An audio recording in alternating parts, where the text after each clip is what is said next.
Bienvenue dans La Caverne. Pour ce 4e épisode, on sort un peu de la scène lyonnaise, puisqu'on reçoit 1000 kilos, un duo basse-batterie stéphanois. Leur dernier album, Abandon, est sorti en juin dernier chez Araki, Itawak, Bad Health et leur propre label Vox Project. Cet épisode a été tourné le 20 décembre 2021.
Salut les 1000 kilos. Salut. Salut. Alors, petit tour de table. Qui est-ce qu'on a autour de la table ? Bah, pas beaucoup, finalement. Ouais, bah, Il y a Gabriel. Et Anthony. Alors, Anto à la basse et Gab à la batterie. C'est ça. Et autour de la table, on a aussi Bérénice. Ouais, je suis de retour. Journaliste professionnel. Eh ben, est-ce que vous pouvez me raconter un peu, me faire un petit historique du groupe ? Eh ben, on a commencé il y a un peu plus de 10 ans, en gros. Ouais. On a commencé parce qu'on était en coloc dans une hyper grosse coloc de synthé. Et il y avait une batterie. Anto, il avait son ampli basse. Moi, je jouais dans un groupe, je jouais de la guitare à l'époque, mais du coup, j'avais commencé à tapoter un peu de la batterie chez mes parents. Et quand je suis venu m'installer là, je jouais de la batterie un peu comme ça, quoi. Et on avait, je sais pas, une fois par semaine, on allait buffer. Ouais, on essayait de buffer un petit peu. Moi, Et voilà, du coup, on a fait ça, pas vraiment pour faire un groupe pendant presque 1 an, je pense. Et au bout d'un moment, on avait quelques morceaux de montée, on s'est dit que ça pouvait marcher comme un groupe, quoi. Et après, on a déménagé de cet endroit et du coup, on est arrivé à Ursa Minor pour répéter, où là, du coup, il fallait qu'on paye un loyer exprès pour ça. Donc ça nous a un peu rendu sérieux dans la pratique, quoi. On s'est dit, allez là, faut y aller. Juste, on peut préciser ce qu'est Ursa Minor, peut-être ? Du coup, Ursa Minor, c'est un peu l'équivalent du Ground Zero à Saint-Etienne, quoi, qui va fermer bientôt et qui ne peut plus accueillir du public depuis début presque 1 an. 2020, là, je crois. Ouais. Donc voilà, qui était une grande usine dans le quartier de Bellevue où il y avait une super salle de concert, des locaux de répète, il y a un atelier de sérigraphie, il y a une grande cuisine pour faire à bouffer, des catering. Et voilà, en gros. Bah, pour l'historique du début, après on a commencé les tournées en 2011 ou 12, je sais plus, 2012, on est parti en Slovénie. On a fait avec Maria Magdalena. Ah oui, en premier, ouais, c'est vrai. Avec qui on a sorti en split. Voilà, on a fait ça et après on s'était dit, on voyait tous les groupes qu'on aimait bien partir en tournée en Allemagne. On s'est dit bah vas-y, on va faire pareil. Et du coup on a fait aucune date en Allemagne, mais tout en Slovénie quasiment. Mais c'est ouf déjà ça, avec les premières tournées. Se retrouver aussi loin de chez vous, quoi. Ouais, je sais pas trop pourquoi on a fait ça. Et ouais, c'était un peu pour l'aventure. Enfin, vu qu'on n'avait pas vraiment d'objectif plus professionnel que ça avec ce groupe, c'était aussi un peu l'occasion de faire les vacances. Et ça, vous l'avez fait direct tout seul ou en fabriquant des tournées avec d'autres groupes Non, celle-là, on l'a fait direct tout seul. On l'a fait tout seul, on est parti à 2. Dans un berlingot, comme des connards sous la neige. C'est ça, on s'est tapé les tempêtes. Et après, ouais, on a fait une fois Espagne-Portugal. Je sais plus pourquoi on s'est dit qu'on c'était histoire de changer, histoire d'avoir un peu plus chaud, parce qu'on avait c'est vrai qu'il y avait ça froid aussi. Quand on partait en février. Ouais, puis il y avait une tournée en avril 2021. C'était en Russie, non ? Ouais, on avait prévu ça. Mais Covid oblige, tout a été annulé. Le gros Covid, bonjour. Qui fait chaud là-bas. Bah celle-là, non mais on a un truc avec le froid, mais c'est pour ça, Espagne-Portugal, ça nous a changé un peu la vie. On peut repartir aussi sur le fait que vous avez sorti Abandon du coup en 2021. Vous avez sorti 3 EP avant. Et du coup Atlas, son dernier album en 2017. Ouais. Et finalement Abandon, vous l'avez sorti. Enfin, vous avez mis du temps à le sortir. Enfin, vous avez pris le temps. Et on sent aussi qu'il y a plus d'énergie dans cet album. Il y a des choses sans être complètement complexes qui sont plus foisonnantes. Déjà, ouais, c'est vrai qu'on a mis longtemps entre les deux parce qu'on est lent à composer et on est loin d'être des musiciens professionnels. Du coup, comme je disais, on a appris à jouer de la zik globalement ensemble. Ouais, complet. Du coup, régulièrement, d'une semaine sur deux, on oublie les morceaux qu'on a composés la semaine d'avant. Donc déjà, ça rallonge bien le processus. Le processus d'écriture, il est pas, c'est pas à chaque fois. C'est vraiment, on va entendre quelque chose qui nous plaît. Des fois, on se dit, allez, celui-là, on l'écrit. Ouais. Parce qu'on a Atlas, quand on l'a sorti, on était très content de ce qu'on avait fait. Et mais on a eu aussi pas mal de critiques très constructives dessus. Et qu'on se posait déjà comme question dessus sur la cohérence du tout, sur... Ouais, puis le fait d'être 2 basses batteries, d'arriver à gonfler ça sans qu'on nous dise il manque peut-être un gratteux ou il manque une voix. Enfin, c'est des choses ça, c'est le gros challenge de ce groupe-là. Longtemps, et du coup, c'est le challenge d'arriver à dépasser un petit peu ça, quoi. Les gens se posent pas de questions sur ce qu'ils entendent, quoi, aussi. En même temps, moi je trouve que ça rend la compo plus longue aussi, hein, d'avoir juste un duo.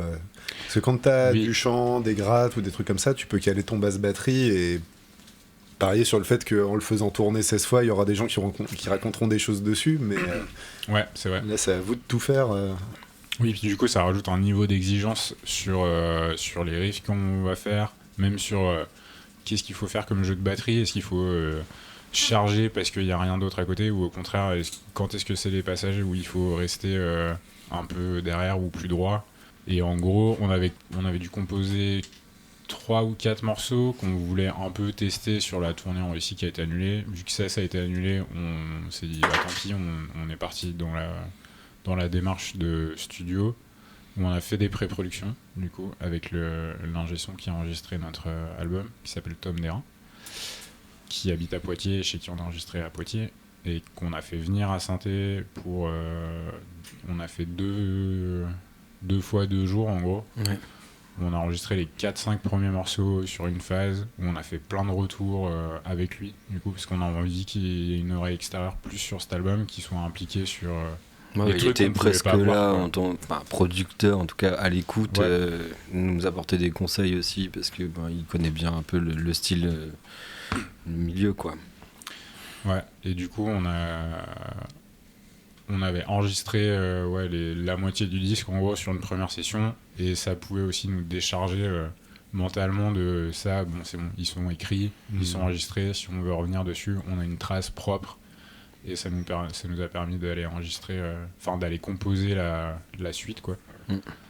Et de voir aussi, dans quelle direction on voulait aller. Cette méthode de travail, elle a vraiment... c'est la clé du succès. Ouais, ça a poussé la chose. Ça nous a permis de nous poser, d'arriver à... Du coup, il y a combien de temps entre les 2 sessions d'enregistrement ? Il y a 5 mois, je pense. Ouais, avec le Covid, les confinements, on s'était dit aussi qu'on avait envie de travailler l'album pour qu'il soit écoutable à la maison. Enfin, on s'était donné... au-delà du Covid, moi j'avais envie de déjà d'arriver à vraiment essayer de travailler les ambiances, la cohérence, les enchaînements, pour que... d'avoir un album qui est...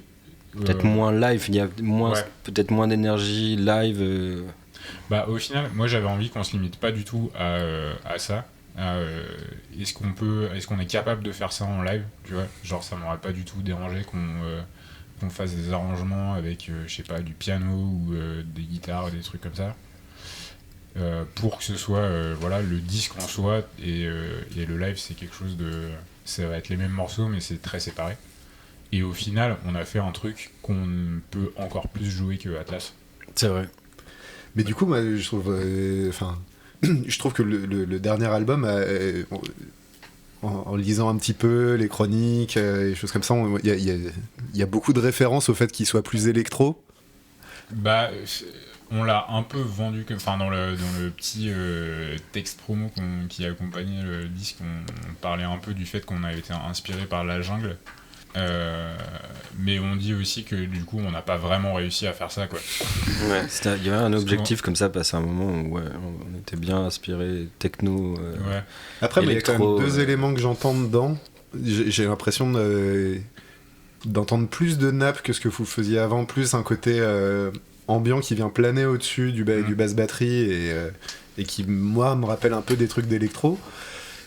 Ça, et aussi la sensation que rythmiquement c'est beaucoup plus un tunnel qu'avant, ça va extrêmement droit, il y a beaucoup moins de cassures de tempo ou des choses comme ça. Ça, c'est des choses qu'on a essayé de travailler aussi, c'est dans les retours qu'on a eu, qu'on disait aussi constructifs, c'est d'essayer peut-être d'avoir une certaine continuité, de casser moins les choses, ou en tout cas de les casser différemment, et ça m'avait bien aidé à la composition aussi.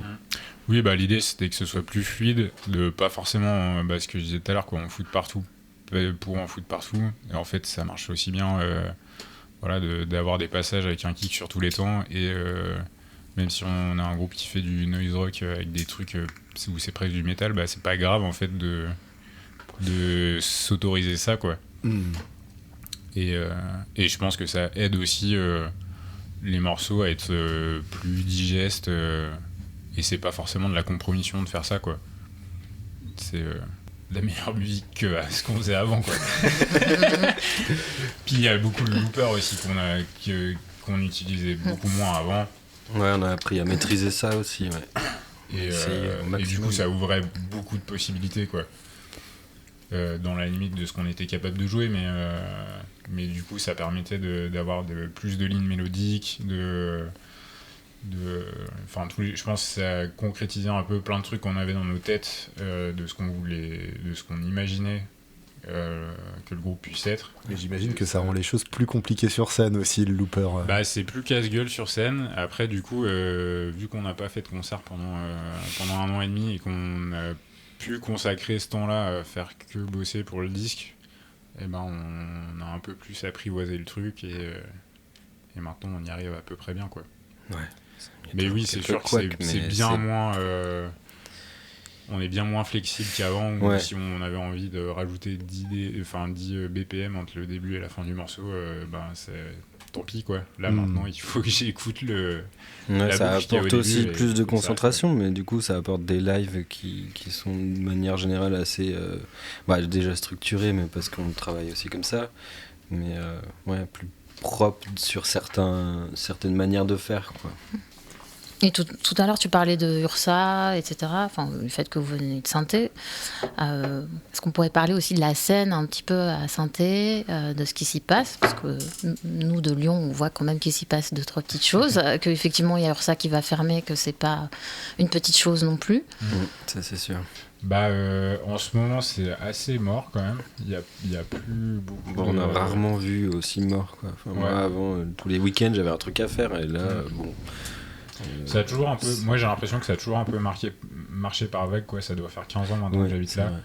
Et il y a toujours eu des phases où, tiens, il y a une nouvelle orga qui arrive, il y a plein de concerts d'un coup. Coucou Tom. Oui. Maquillage et crustacé. Quand il est arrivé, lui par exemple, il y avait un peu un creux, il n'y avait pas énormément de concerts qui se faisaient. Il est arrivé, il a fait 160 concerts dans l'année. Du coup, il y a plein d'autres gens qui se sont dit oh, c'est bien de faire des concerts. Du coup, il y a eu une espèce d'engouement comme ça. Et après, c'est un peu retombé parce que quand on fait trop, t'es crevé et que ça marche plus, quoi. Mais oui, il y a la Gueule Noire qui existe toujours, qui hors Covid est quand même assez actif. Ça, c'est sûr. Ils ont plein d'événements, ils organisent pas mal de concerts. Il y a toujours la France Pu qui est l'orga mythique de. Je sais plus combien ils ont fêté leurs 20 ans. Leurs 20 ans, ouais, je crois que c'était ça. Mais qui font beaucoup de punk rock, de crust, d'Argentine. C'est bien international, ouais. Du grindcore vénézuélien. Pour leurs 20 ans, c'était vraiment international. Meilleur nom pour des gens qui veulent faire du punk crust. Ils ont trop bien trouvé leur nom. Du coup, ils sont hyper actifs. C'est plus ou moins connecté avec un autre local de répète qui s'appelle Sauf Imprévu, où il y a un peu tous les groupes de cette scène-là, quoi, qui continuent de jouer. Et les Cafcons, ça se passe comment en ce moment à Saint-Thé? Eh ben, il y en a plus. Ouais, il y en a quasiment plus là, parce qu'ils ont arrêté. Ils sont frileux un petit peu de la reprise. Ouais.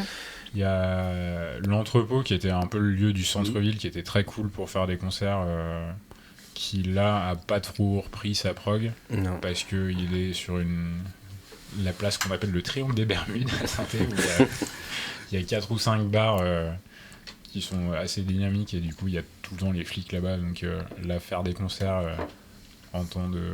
Vous êtes censé porter votre masque et contrôler le pass sanitaire, c'était pas hyper évident pour lui, je pense, de refaire des trucs. Il y a l'Amicale du Cré de Rock qui fait un peu des choses, où c'est plus compliqué de faire jouer des groupes avec du gros son, quoi. Avec du gros son, quoi. Mais qui a un chouette lieu au Cré de Rock, qui est un peu notre Croix-Rousse stéphanoise. Et le fil, ça joue un peu son rôle par rapport à la petite scène locale ou pas? Il y a un maillage avec les assos locales, parce qu'en fait le fil c'est donc la SMAC de Saint-Étienne, et le bureau de la SMAC est composé uniquement d'associations culturelles locales, mais c'est pas vraiment axé sur nos esthétiques, quoi. Donc, la dernière fois qu'on a joué, c'était avec Totoro et Oiseau Tempête, il y a un moment, 3 ans, comme ça. Où, je sais pas, on a dû faire 80 personnes peut-être à tout péter. Donc c'est pas super rentable pour eux d'amener ce genre d'esthétique là-bas, quoi. C'est pas simple, hein, parce que on voit un peu la même chose à Lyon aussi, où alors peut-être ça va changer avec la taille de Grande Zéro qui pousse à ça, mais t'as un public qui écoute qui écoute ces musiques-là, qui est pas forcément habitué à aller dans les SMAC et dans les plus grosses salles. Il y a aussi pas mal ça, c'est que les gens sont pas vraiment prêts à aller dans ce genre de salle, quoi. Tu vois, les gens qui vont à la Gueule Noire, ils aiment bien être peinards, fumer leur clope dedans, boire des bières à 2 balles et pouvoir rester jusqu'à 3 du mat sans être viré par une sécu. Et c'est pas conciliable avec une SMAC parce que c'est pas les mêmes impératifs, c'est pas la même notion de comment on gère une salle et tout. Bah, c'est pour ça que ça fait vraiment chier sur Ursa, quoi, parce que pour le coup, Ursa, t'as quelque chose un peu entre les deux. Et puis Lyon, c'est un bassin de population qui est bien plus important, donc forcément, t'arrives à ramener je sais pas combien ça fait de jauge Grande Zéro, mais sur une tête d'affiche un peu sympa, tu peux ramener 150-200 personnes. Tu fais la même chose à Saint-Thé, c'est plus compliqué, quoi. Ou alors tu fais pneus, il n'y a que pneus qui ramènent. C'est vrai, pneus, mais il y a des gros fans de pneus à Saint-Thé. Tu fais un événement comme ce qu'on avait fait avec le NNY, où du coup t'as même des Lyonnais qui viennent voir ce qu'on... oui, c'est la fête des Lumières, donc tout le monde va à Saint-Étienne pour faire la fête des Lumières. Et voilà, même si chaque groupe indépendamment n'aurait pas ramené 200 personnes, mais comme tu fais une prog type festival, c'était mortel, quoi. Le NNY, c'était bien comme ça. C'est vrai que c'était vraiment bien. Mais qui est complètement dépendant de l'existence du Ursa Minor, en fait. Du coup, c'est pour ça que là, ça fait 2 ans qu'on l'a pas fait. Et je sais pas trop à quoi ça va ressembler dans le futur. Dans le futur, ça c'est... On verra. Tout est vague. Ouais.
parliez un peu du mode de composition qui est long. Et est-ce que vous pouvez en dire un peu plus sur comment vous la fabriquez, votre musique Ouais. On buff, c'est l'instinct quand même, pas mal. Non, mais vraiment. Alors quand tu dis on buff, est-ce qu'il y a quelqu'un qui ramène une idée de départ ou alors vraiment ça part de rien? Vraiment, ça part de rien. Ça part d'un riff de basse ou un riff de batterie. Et de la merde. Et ça, puis suivant l'humeur aussi, suivant les écoutes du moment. Mais ouais, du coup, on enregistre avec un zoom à la con là. Et des fois on réécoute, des fois pas. C'est plus que ça nous force un peu aussi à se dire on écoute bien ce qu'on fait, même si on jamme un peu, on essaye d'écouter bien ce qu'on fait. De temps en temps, on s'arrête et on va noter quelque chose.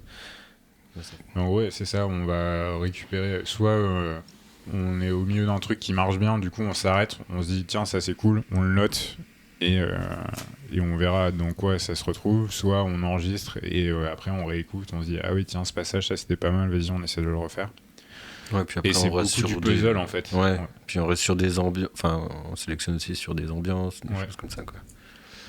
Mais ouais, du coup c'est un espèce de puzzle où on va avoir plein de riffs dans son petit carnet là, et après on essaie de voir qu'est-ce qui marche ensemble et comment on peut articuler les choses, parce qu'il faut faire marcher des choses. Enfin, on va prendre je sais pas 2 trucs qui marchent à peu près et essayer de les coller ensemble, et peut-être c'est pas une bonne idée, du coup on y passe 2 semaines. Ouais, c'est ça aussi. En fait voilà, c'était nul. Donc puis aussi essayer des trucs beaucoup trop durs qu'on n'arrive pas à refaire et que des fois on se force trop longtemps à essayer de les faire et puis en fait on abandonne, ou alors du coup on les joue mal en live. Mine de rien, on n'est pas des grands techniciens non plus de la musique, donc. Et je voudrais juste poser une question par rapport au fait que effectivement on disait que le nouvel album il était plus foisonnant, etc. Il n'y a plus de chant. Il y en a jusqu'à Atlas dans quelques morceaux et il n'y en a plus, ce qui fait que 1000 kilos s'affirme comme un groupe complètement instrumental, ce qui est très bien. C'est très personnel, je dis ça de façon très personnelle. Et voilà, quel était votre rapport par rapport à ça, et pourquoi dans les albums précédents vous avez choisi de mettre du chant et plus le gros du chant, soit c'était des trucs un peu parlés, quoi, plus, enfin lus même, soit des trucs gueulés. Le gros de ce qu'on avait ramené, c'était en gros on finissait les concerts où il y avait la fin du morceau, moi je gueulais sans micro machin, et c'était un truc hyper cathartique et ça marchait, c'était hyper efficace en fait en live. Les gens à chaque fois ils étaient super scotchés et du coup c'était très gratifiant de faire ça quoi. Et on a fait 2 morceaux comme ça, genre ça a duré 3 ou 4 ans où on finissait tous les concerts comme ça. Au bout d'un moment c'était un peu fatigant, enfin c'était pas que c'était fatigant, mais c'est que on avait envie de faire autre chose et puis de se libérer aussi de cette facilité.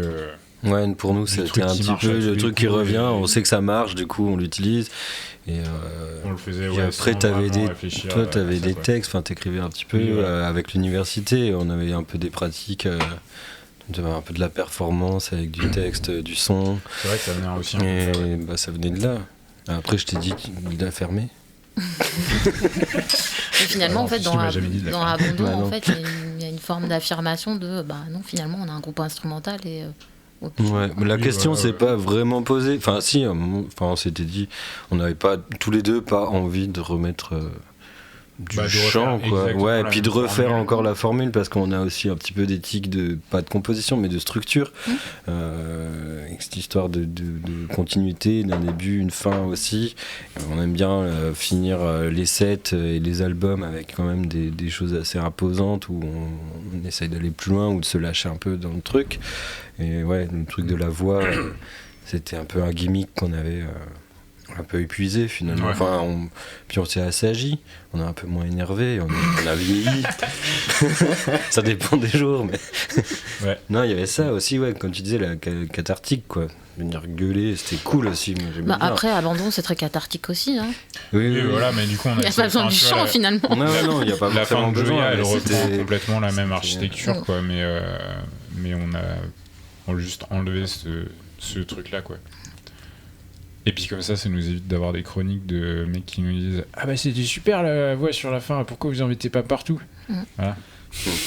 Il y en a nulle part maintenant. Voilà. Mais c'est marrant parce qu'au final, vous êtes assez loin des grands classiques des duos noise. En même temps, je sais pas s'il y a vraiment de grands classiques des duos noise, mais tu vois, vous êtes quand même très loin des Lightning Bolt ou des pneus, quoi. Ouais. Oui. Moi, je connaissais clairement pas ça avant de jouer, en fait. Mais oui, c'est vrai qu'on se reconnaît pas vraiment. C'est hyper dur de décrire notre musique, en fait. Parce que c'est quand même hyper important dans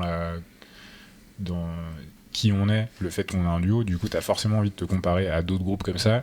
Et ouais, c'est pas simple. Et puis on cherche pas forcément à ressembler à quelque chose non plus. À Lightning Bolt. Puis on a des univers musicaux totalement différents et qui se rejoignent aussi, mais on se dit pas on va faire un morceau qui va être plus comme ça ou plus de ce style-là. Ça va vraiment être plus général, quoi, entre guillemets. Oui. Et puis suivant aussi nos influences, nos moments. En même temps, la petite scène noise rock est très acceptante de ça, je trouve. C'est facile de lui dire c'est un duo bass-bat noise rock. On va voir. C'est cool. Oui, c'est vrai. Et en même temps, tu vois, je pense moins maintenant avec Abandon, où c'est plus cohérent sur le tout. Mais très souvent, sur les tournées d'avant, soit on était le groupe de gentils, soit on était vraiment le groupe de bourrins par rapport au reste de la prog. Mais il y avait rarement d'entre deux. Il y avait toujours une fracture assez forte, en fait. Et puis à chaque fois on se demandait ça quand on arrivait sur les lieux, bon, on va être les bourrins ou on va être les gentils. Est-ce qu'on va jouer assez fort ou est-ce qu'on va jouer beaucoup trop fort? Et du coup, bon, là on a 1000 kilos autour de la table, mais on a aussi un peu Vox Project. Donc c'est principalement toi, de ce que j'en comprends, Gab. Oui. Qu'est-ce que tu peux nous en dire? Eh ben, c'est un peu comme 1000 kilos, quoi. C'est une vieillerie, Vox Project. Ouais, c'est encore plus vieux, du coup. Ouais, c'est encore plus vieux. En gros, c'est un label DIY où on sort pas mal de vinyles, qui est un truc... le nom Vox Project, ça vient d'une asso que j'avais montée quand j'étais au lycée, où ça s'appelait même Collective Vox Project à l'époque, qui était un peu dédié à entraider les groupes de copains du lycée qu'on avait à l'époque, à trouver des dates, parce que un tel avait joué... T'organisais des concerts, t'avais fait des petits On festoches. avait organisé quelques concerts sur Annonay, du coup, en Ardèche. Voilà, c'était un peu un espèce de truc organisé autour de ça. Et après, quand je suis arrivé à Saint-Étienne, on avait recruté un groupe de potes de la fac qui s'appelait Cosmos Project, qui avait gagné un tremplin à la con du coin, quoi, et qui avait un peu de sous avec ce truc-là. Et on a décidé de faire un vinyle avec cet argent. Et c'est un peu comme ça que le truc est parti. Et après, à Saint-Étienne, moi, j'organisais pas mal de concerts. Même toi, tu étais quand même pas mal à cette époque. Au début, oui. Ouais.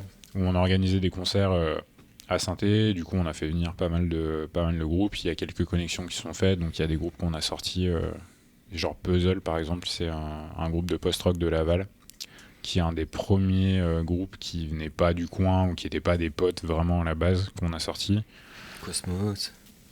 Cosmos, je disais avant. On a appris à faire de la sérigraphie. Ouais. Maison. C'était cool. Et voilà, après, de fil en aiguille, on a développé ce truc-là. Voilà, Bigou au début, ils sortaient leur disque. C'est un peu le même genre d'esprit, quoi. Du coup, Abandon sort chez Vox Project, mais pas que. Oui. C'était... j'avais pas envie qu'on soit tout seul derrière... parce que c'est quand même dur de défendre son propre groupe sur un label. Et du coup, là, il sort chez qui? Itawak, à Strasbourg, Araki, Badelf, bien sûr, de Lyon. Avec, donc, dans Vox Project, il y a FX qui me file pas mal la main là, depuis un an et demi, qui avait commencé à filer la main à Badelf. Et voilà. Je fais le tour. Et Atypique Musique, du coup, qui nous fait tout ce qui nous fait la distribution digitale. Digitale, ouais. Ok. On passe aux recommandations. Moi j'ai mon morceau du moment, c'est Out for Blood de Code Orange. Ok. Désolé. C'est l'alliance parfaite du néo-metal et de 2021. Et de 2021, ouais. Voilà, c'est ça. C'est actuel, mais tout en étant à l'ancienne, quoi. Mais il est vraiment bien ce morceau. Moi j'aimais bien Code Orange jusqu'à ce morceau-là. Voilà, c'est là où on a des césures musicales de temps en temps. C'est vrai. Et moi je sais plus. Il y a le About to Drown In, le morceau qui conclut le dernier album de Met, qui est le... Oui. Ah, il est ouf ce morceau. Mon morceau préféré de tous les temps et qui a aussi un peu été une inspiration sur ce qu'on a fait. Je pense qu'il n'y a rien qui se retrouve dans ce qu'on a fait, mais dans ma tête, c'était là, quoi. Voilà. Ça, c'est mon gros coup de cœur, mais qui date un peu déjà, parce qu'il s'est sorti en 2020, je crois. Et du coup, dans les trucs qui sont sortis cette année, il y a l'album de Genghis Khan, qui est vraiment hyper bien produit, des trucs trop intéressants dans la musique. Et en un peu moins dans notre esthétique, le dernier album de Orchestre Tout-Puissant Marcel Duchamp, qui est vraiment super, avec plein d'instruments acoustiques et ouais, hyper bien cet album. Je pense que c'est un de ceux que j'ai le plus écouté cette année. Il y a un côté un peu krautrock aussi, il y a un côté très répétitif dans ce qu'ils font. Ouais, il y a un côté un peu noisy quand même derrière. Ouais, carrément. Bérénice? Ouais, moi je voulais recommander le dernier album de Big Lad qui s'appelle Power Tools et qui est sorti en septembre 2021 du coup. Du coup, c'est un duo d'anglais qui font... en gros, c'est duo batterie-machine. Donc, c'est électro, un peu tendance breakcore, quoi. Enfin, même complètement. Donc, voilà, c'est une esthétique. Faut aimer l'esthétique, quoi. Mais ça fonctionne hyper bien, quoi. C'est une espèce de lessiveuse. Tu rentres la tête là-dedans, là. Voilà, c'est très bien le lundi matin quand t'as pas envie d'aller au boulot. T'écoutes ça, c'est hyper bien. Donc, ça, voilà, je le recommande vraiment. C'est cool. Ok, et ben moi j'ai un truc à recommander sur a priori la même plateforme où vous écoutez le podcast, à savoir Audioblog d'Arte Radio. C'est un épisode de l'émission Mayday qui d'habitude, qui officie sur Radio Canu. Et ils ont fait un épisode sur le rock des années 90 qui s'appelle 19 Something, quelque chose des années 90. C'est 2 épisodes d'1 heure et ça parle de toute la scène lyonnaise, noise rock, Bastard, Mighty Guns, la période folle du Pesner, tout ça. Et c'est hyper bien foutu, c'est passionnant, donc je le recommande chaudement à écouter, quoi. Mais c'est pas un album, Raphaël. Non, non, mais je trouve ça quand même vachement bien comme moyen de passer 2 heures avec des trucs dans les oreilles, quoi. Et ben merci. Merci à vous. Merci beaucoup pour l'invitation. Ouais. Trop bien. Et puis salut. Et à bientôt. On est polis. C'est la fin direct là. Ouais. Joya.